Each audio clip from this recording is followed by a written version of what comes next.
The ferry doesn't so much arrive at Orcas Island as it surrenders to it.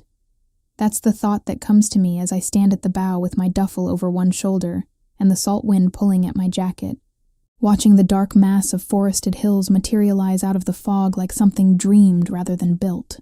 No dramatic coastline, no welcoming lighthouse, just trees and mist and the gray suggestion of land, slowly insisting on itself until it becomes undeniable.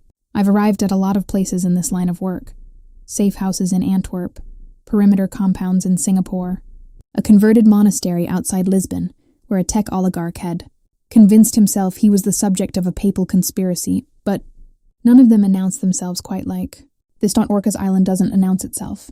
It simply appears, and somehow that feels entirely appropriate. The briefing file had been sparse, even by my standards. Name, Vespera Thorne Lumiere. Age 38. Founder and sole executive authority of Lumiere Stratagem, a private holding company whose actual operations were described in the file with the kind of deliberate vagueness that told me exactly how much money was involved. Current threat level: credible, escalating. The nature of the threat: corporate. The previous security detail: dismissed without explanation 4 days prior. The client's behavioral profile: 2 words, underlined, as if someone had debated whether to include them at all. Difficult. Isolated. I'd folded the file, tucked it into my coat, and booked the first available flight to Seattle. The contact who met me at the ferry terminal was a man named Aldrich, mid-50s, in a dark wool coat that probably cost more than my monthly rent. He had the practiced neutrality of someone who'd spent years serving a person whose moods were architectural, load-bearing, dangerous to disturb. He shook my hand once, firmly, said, "Ms. Zephyrin," with a pronunciation that was exactly correct, and led me to a black SUV without another word. We drove for 20 minutes along narrow roads that wound through Douglas fir and western red cedar, the forest so dense it turned midday into something closer to late afternoon. I watched the trees through the window and tried to calibrate my expectations.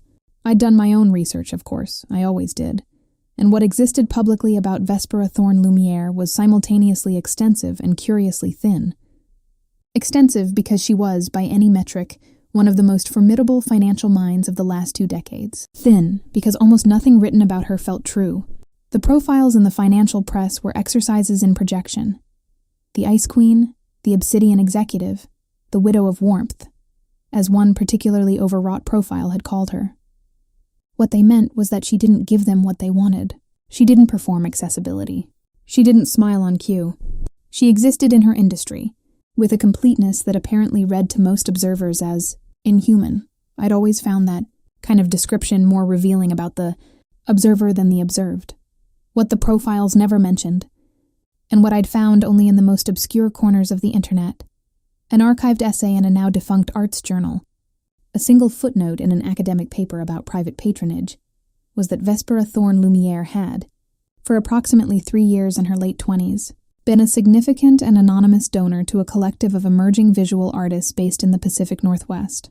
The collective had received funding that kept it alive through 2 recessions. It had never known who the donor was, but I had found the paper trail. The way I found most things, carefully, quietly, and without announcing what I was looking for. The way I'd found her once, years before any contract or briefing file existed. But that piece of the story belonged to me alone. At least for now. The property materialized through the trees the way Orcas itself had materialized from the fog. Not gradually, but suddenly, as if it had decided to become visible. A long, low structure of raw concrete and steel, its geometry severe and deliberate, every angle earned. 3 stories at its tallest point, with deep horizontal windows that ran nearly the full length of each face.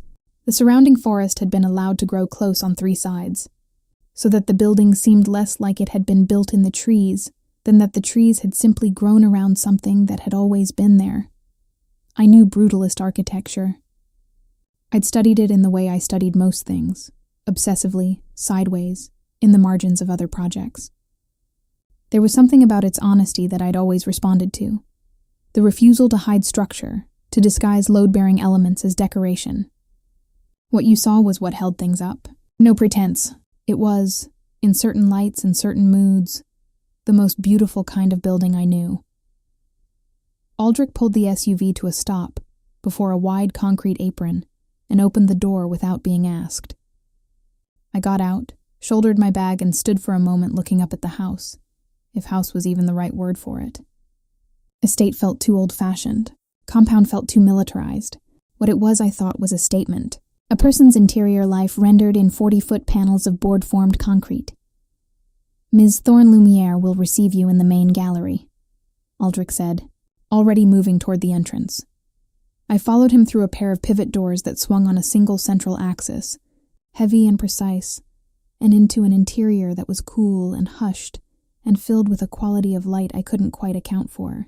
It took me a moment to understand. The windows were oriented to the north, every one of them, so the light that filled the space was indirect, even without shadow. A painter's light. There were no paintings on the walls. The main gallery, which was what I realized the entire ground floor was, one continuous space broken only by load-bearing concrete columns, held perhaps a dozen pieces of sculpture, each placed with the deliberateness of an argument. I recognized 2 of them. The others I knew I should know. There was a quality of curation here that went beyond wealth. This was the collection of someone who thought in aesthetic terms the way most people breathed. She was standing at the far end of the room. I had seen photographs, of course. In the financial press, she was always photographed from a distance or at a 3/4 angle, as if proximity might humanize her against her will. What the photographs captured was the structure of her, the high, sharp lines of her face, the posture that read less as upright than as architecturally sound, the dark hair worn close and severe. What they didn't capture, what no photograph I'd ever found had managed to capture, was the quality of stillness she possessed. Not the stillness of someone waiting, the stillness of someone who has decided definitively that movement is optional. She didn't turn when I entered. She stood before the final sculpture in the room, a piece I recognized immediately as the work of a sculptor who had, improbably, found significant funding in her late 20s through an anonymous Pacific Northwest arts collective, and studied it with the focused attention of someone reading rather than looking. I crossed the room. My footsteps were absorbed by the concrete and the height of the ceiling, and I was perhaps 4 feet away before she turned. Her eyes were darker than any photograph suggested, and significantly more direct. "Ms. Zephyrin," she said. Not a greeting. A notation. "Ms. Thorne-Lumiere." A pause. She looked at me the way I imagined she looked at balance sheets. Thoroughly, without sentiment, in search of something specific. Whatever she was looking for, I had no idea whether she found it. "Aldrich tells me your references are impeccable." I try not to leave room for ambiguity. Something shifted in her expression, too small to name. "And yet you came to Orca's in November." "You're here in November." Another pause, longer this time. "You'll find the East Wing has been prepared for you. I trust you'll need 24 hours to assess the property before you have anything useful to say about the perimeter." 12, I said. "I work quickly." She studied me for another moment, then turned back to the sculpture as if I'd already left the room. "Aldrich will show you." The East Wing was 3 rooms, a bedroom, a bathroom, and a small sitting room that looked north through a floor-to-ceiling window into the trees. Someone had placed a desk beside the window, and on the desk there was a folder containing the property schematics, the existing security systems documentation, and a single handwritten note on ivory paper that said, in a script so controlled it looked almost typeset, "Meals at 7 and 1. Dinner optional. Silence is not considered rude." I sat on the edge of the bed for a moment after Aldrich left and let the quiet of the island settle over me. Outside, the fog had thickened. The trees were barely visible now, dark shapes behind gauze. Somewhere in the structure of the building, I could hear almost nothing. Just the occasional creak of concrete cooling, the faint percussion of wind against the deep window glass. The house breathed, very slowly, and I understood then why someone might choose to live here. Not the money, not the view. The quality of the silence. I thought about the sculpture in the gallery. I thought about who had funded it, and when, and why. I thought about a woman standing alone at the far end of a room, her posture immaculate, her attention absolute, her face turned toward a piece of art that she had never, as far as anyone knew, admitted to having helped make possible. I thought about the first time I'd seen her face. Not in a photograph. Not on a screen.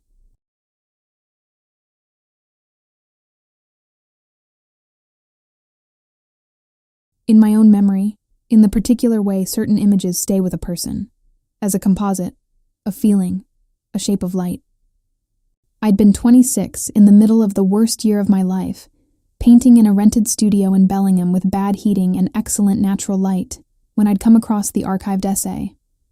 A critic reviewing the collective's first major exhibition had written about the anonymous donor in terms that were almost reverential. Someone, he'd written, who clearly understood what art required from the people around it. Not applause, but oxygen. He'd included, almost as an aside, a single detail that the collective's director had let slip, that the donor had attended the opening privately, arriving after the crowds, and had stayed for 3 hours without speaking to anyone, moving through the work alone. I'd read that detail and done something I almost never did. I'd stopped. I'd put down what I was reading and simply sat with the image of it. This unknown woman moving through a gallery of work she'd funded. Alone, in silence, asking nothing in return. I'd painted her that night. Not her face, which I didn't know. The presence of her. The shape of someone who loved something so much they refused to put their name on it. Years later, when her face finally appeared in a financial profile that crossed my screen, I'd sat very still for a very long time. I unpacked my bag now, methodically. I put the folder of schematics on the desk and opened the property map, spreading it flat with both hands. Work. That was what I was here for. Whatever else was true, that remained true. It took me 11 hours and 40 minutes to complete the perimeter assessment.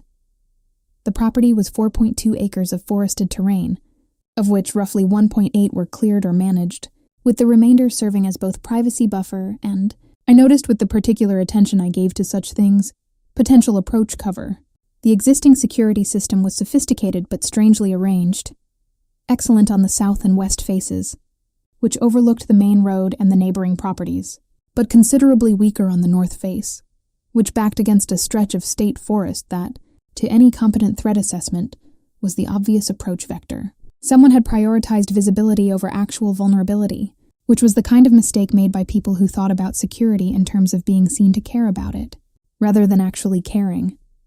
I documented everything, made my preliminary recommendations on a yellow legal pad, and arrived at Vespera's study at 7:15 the following morning with the pad under my arm and 2 cups of coffee from the kitchen, where Aldrich had wordlessly directed me to help myself. She was already at her desk. She had been there, I suspected, for some time. The desk's surface was organized with the particular tidiness of someone who had arrived, worked, and then reorganized, rather than someone who had just sat down. She looked at the 2 cups of coffee for a moment. I wasn't sure, I said, and set one in front of her anyway. You can ignore it. She looked at it, then at me. Then she picked it up. I took the chair across from her without being invited and opened my legal pad on my knee. The north perimeter is your primary vulnerability. I'd recommend extending the sensor array another 60 meters into the tree line. Here. I turned the pad so she could see the schematic I'd sketched, with my additions marked in red, and adding a secondary monitoring point at the ridge. If someone wanted to approach without being seen on road or water, they'd come from that direction. She looked at my schematic with the same quality of attention she'd given the sculpture. Thorough, unsentimentally focused. The previous team considered the north side low priority. The terrain is too difficult for vehicles. They don't need vehicles. They need time and a topographic map. A pause. You're saying my previous team was wrong. I'm saying they optimized for the wrong threat model. There's a difference. She looked at me then, really looked at me, with something that might have been recalibration. What do you recommend for immediate implementation? We spent 40 minutes in that room, going through my assessment point by point. She asked precise questions. She didn't challenge for the sake of challenging, and she didn't concede for the sake of ease. When she disagreed with a recommendation, the placement of a secondary camera array, the frequency of perimeter checks. She said so clearly and with a specific reason. And twice her reasons were good enough that I modified my position on the spot. It was, objectively, one of the best security briefings I had ever conducted, not because of anything I'd done, but because of the quality of attention she brought to it. She was a person who took things seriously, really seriously, not performatively. It was rarer than it should have been. When we were finished, she set down my legal pad. She'd picked it up halfway through to annotate something, and looked at the window, where the morning light was doing its flat. Northern best. The previous team's dismissal, I said. I'd like to understand the circumstances. You'd like to know if I'm difficult to work with. I'd like to understand the operational context. She looked back at me, and there was something sharp in her expression that wasn't quite amusement, and wasn't quite warning, and lived in the narrow country between them.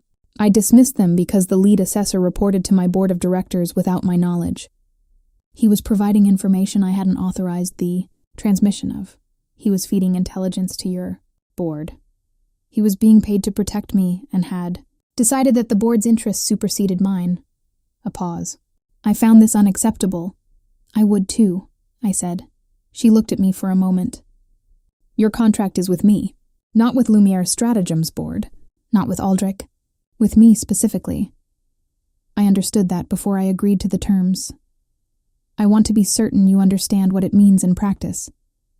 It means, I said, that if your board contacts me, I tell you. If someone offers me money to supplement my existing obligations, I tell you. If I learn something about your operational security that changes my threat assessment, I tell you first, before I do anything else. The silence that followed was long enough to be its own kind of statement. Then she nodded. Once, with a precision that felt like something more than professional approval. You'll begin the North Perimeter modifications today, she said. It wasn't a question. Already requested the equipment. It'll arrive by ferry tomorrow morning. She looked at her desk, then back at the window. Then, almost as an aside, she picked up the coffee I'd brought and took a second sip, as if she'd only just decided it was acceptable. Aldrich, she said to the room, and he appeared in the doorway behind me with the immediately ready quality of someone who'd been stationed just outside. Ensure Ms. Zephyrine has access to the full property management system. Of course, he said. She had already returned her attention to the papers on her desk. The meeting apparently was over. The days found their rhythm the way days always do when you're living inside someone else's life. Gradually, then all at once until the rhythm is the only thing you know. Mornings. I ran the perimeter at 6, varying the route and timing in ways that would be predictable to me, but not to an outside observer. By 7, I was back in the East Wing, reviewing overnight sensor data, writing my daily log. Breakfast was at 7, and Vespera ate at the long table in the kitchen with a precision that suggested eating was something she'd decided to do rather than something she experienced. She read while she ate. She did not attempt conversation, and I found, to my own faint surprise, that I didn't mind this. I read too, or reviewed documentation, or simply sat with the morning light and the sounds of the island waking up.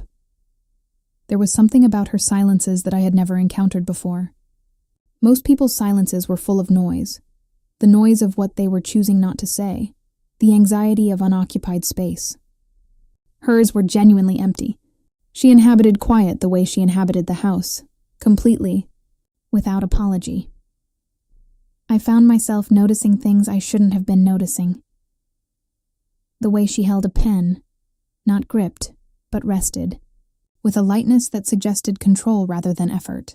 The quality of her concentration when she was working, which created an almost physical field around her, a perimeter as real as anything I'd installed in the tree line. The fact that she walked through the gallery every morning and every evening, always alone, always slow, stopping at different pieces on different days, not, I was certain, out of habit, but because something in her was still working something out. I noticed the way she looked at the sculpture at the end of the gallery, the one I'd recognized, the one from the collective, and how her expression then was different from how it was anywhere else. Not warmer exactly, more honest. I noticed all of this, and I filed it where I filed everything I couldn't act on. in a part of myself that was organized and quiet and given no oxygen.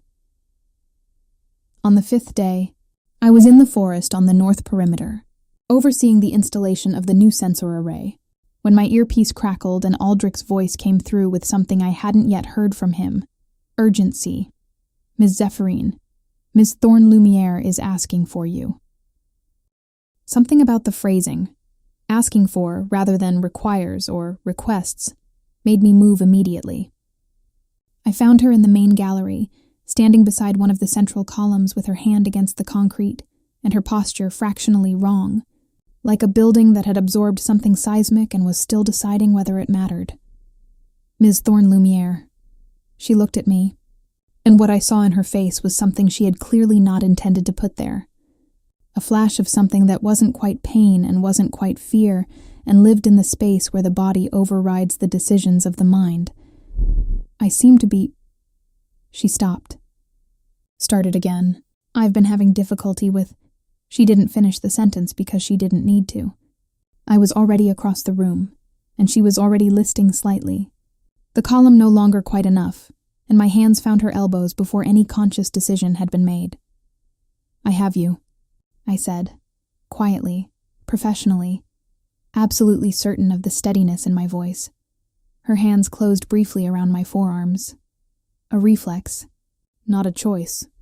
And then she straightened herself, or tried to. The effort was visible and it cost her something, and she knew I could see it, and I understood in that moment that this was perhaps the worst thing that could happen to a person who had spent decades ensuring that nothing about her was visible unless she chose it to be.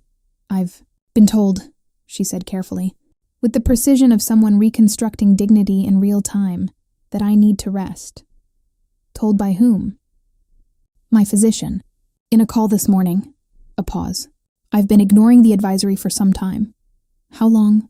Something moved across her face that might have been embarrassment, if embarrassment were expressed through the subtle adjustment of a single muscle. Several weeks. And the symptoms? Exhaustion. Occasional vertigo. Some difficulty.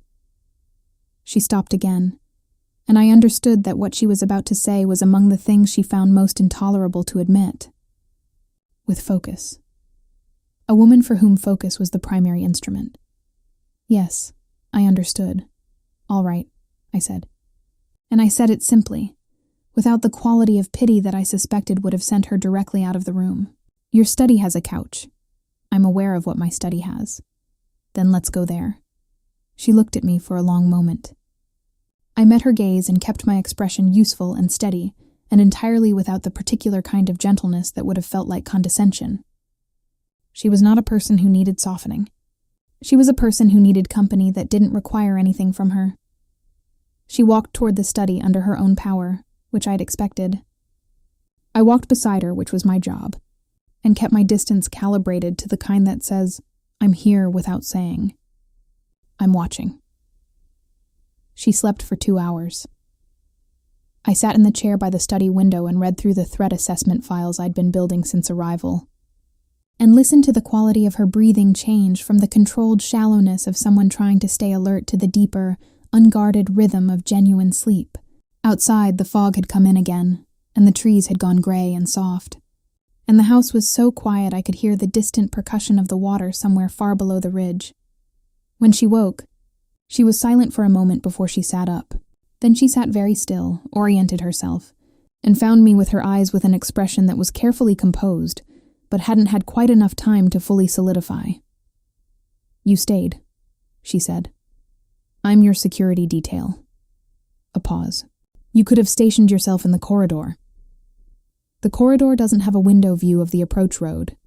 She looked at me, and something in her expression told me she knew exactly what I was doing with that answer, and that she was choosing to accept it. How long did I sleep? 2 hours. Your color is better. She straightened her jacket.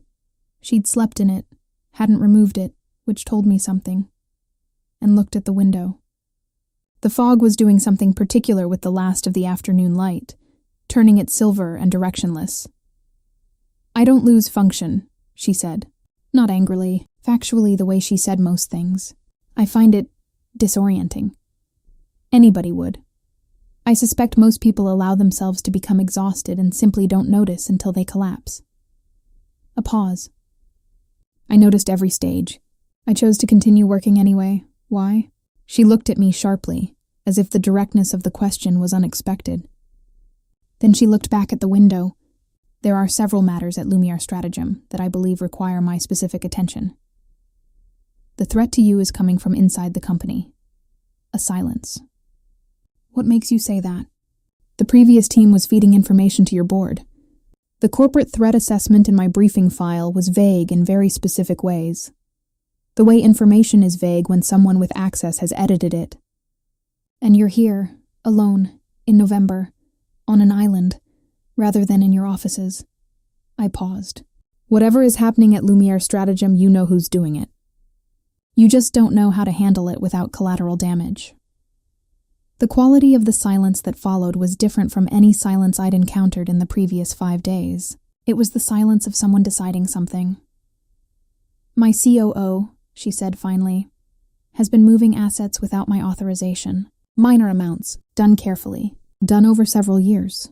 Another pause. He believes I don't know. But you do. Since March. She looked at her hands.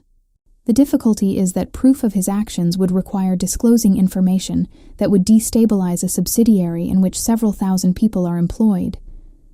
I have been working on an alternative approach. While someone who knows what you know about him has access to your operational security. Yes. The word fell between us like a stone. All right, I said. Then the threat assessment changes. We're not looking for an external actor with hostile intent.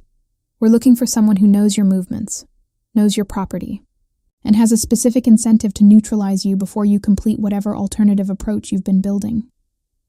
She looked at me steadily. You derived all of that from the available evidence. I derived it from watching you. Something shifted in her face then. Not dramatically. Not in any way a camera would have caught. But I was not a camera. I noticed the fractional loosening of something that had been very carefully held. A hairline crack in a load-bearing wall, and I noticed that she was looking at me with the specific quality of attention she gave to things she had decided mattered. The North Perimeter modifications, she said. You prioritized that immediately. It was the most obvious vulnerability. Everyone else missed it. I was looking for it specifically. Why specifically? Because a threat coming from inside a company doesn't announce itself from the front door. Because someone who already has access to your security team, your board communications, your operational data, will approach from the direction where you feel safest.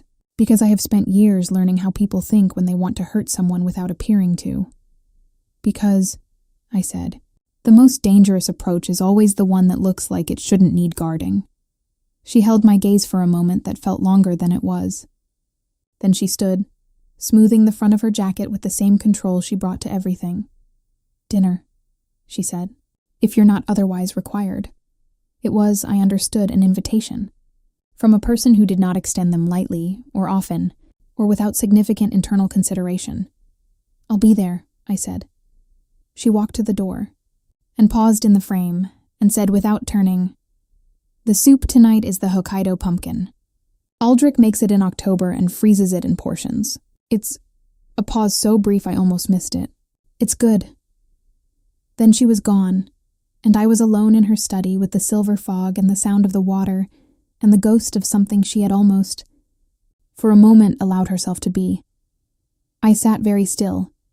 Outside, the trees went on being trees, dark and without apology. I picked up my files, ordered my thoughts, pressed everything I was feeling into the organized and oxygenless place where I kept it, and went to put on a clean shirt for dinner. The dining room was smaller than I'd expected. Not intimate. Nothing in this house was designed toward intimacy. But human-scaled in a way the gallery was not, with a table that seated 6, but had clearly, for some time, seated only 1. Aldrich served the soup and disappeared with the practiced invisibility of a person who had learned to exist on the edges of this particular life. We ate in silence for a while. The soup was, in fact, exceptional. You studied security in the military, she said. Not a question. 8 years. Left as a staff sergeant. And before that? The question was more careful than it sounded. I looked at her over the rim of my bowl. Art, I said. The simplest true thing. She didn't react. Or rather, she reacted in the particular way she had of processing information without externalizing it. A barely perceptible stillness. A slight rerouting of attention. Studying or practicing? Both. In that order. You don't practice now. I didn't say that. She looked at me then with something in her expression that was precise and specific and slightly dangerous. The way a very good question is always slightly dangerous. What do you paint? People, I said. Mostly. Specific people? Mostly, I said again. The silence between us was different from all the others. Denser, more inhabited. She didn't press further. I didn't offer more. But something had shifted in the room. Some minor tectonic event. The kind that doesn't register on any instrument but is absolutely legible in the body of anyone standing nearby. She looked at her soup.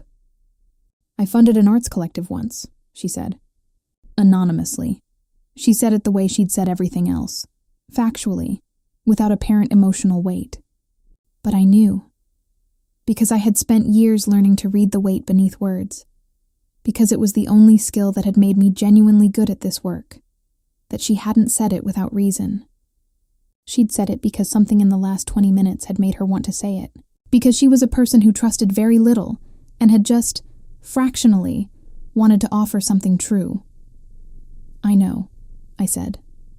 A pause. You researched me thoroughly.